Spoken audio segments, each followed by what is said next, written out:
नमस्कार साथीहरु, तपाईले मेसेन्जरमा आफ्ना कुनै फ्रेन्डहरुलाई ब्लक गरेर राख्नु भएको छ र अहिले तपाई आफूले मेसेन्जरमा कसलाई ब्लक गरेको छ भनेर तपाई हेर्न चाहनुहुन्छ या कुनै ब्लक गरेका फ्रेन्डहरुलाई अनब्लक गर्न चाहनुहुन्छ तर तपाईलाई तरिका थाहा छैन भने आजको भिडियो तपाईकै लागि हो। आजको यस भिडियो मार्फत म तपाईलाई सिकाउने छु कि तपाईले मेसेन्जरबाट कसलाई ब्लक गर्नु भएको छ भनेर कसरी हेर्न सक्नुहुन्छ र आफूले चाहेका फ्रेन्डहरुलाई अनब्लक कसरी गर्न सक्नुहुन्छ भनेर।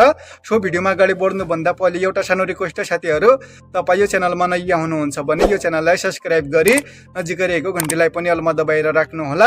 यसले गर्दा यस्तै प्रकारका अन्य जानकारीमूलक भिडियोहरु तुरुन्तै पाउनु हुनेछ। र साथीहरु, अब तपाईले आफ्नो मेसेन्जरबाट कसलाई ब्लक गर्नु भएको छ र कसलाई अनब्लक गर्न चाहनुहुन्छ त्यसको लागि तपाई मेसेन्जरलाई ओपन गर्नु होला। मेसेन्जरलाई ओपन गरिसकेपछि तपाई यो मेनुमा क्लिक गर्नु होला। त्यसपछि तपाई यो सेटिङमा क्लिक गर्नु होला। त्यसपछि तपाई यहाँबाट अलि माथि गर्नु होला। त्यसपछि तपाई यो प्राइभेसी एन्ड सेफ्टीमा क्लिक गर्नु होला।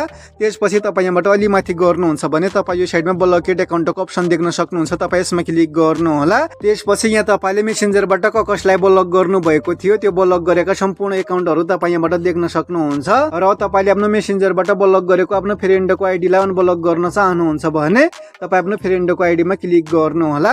त्यसपछि तपाई यो अनब्लकमा क्लिक गर्नु होला।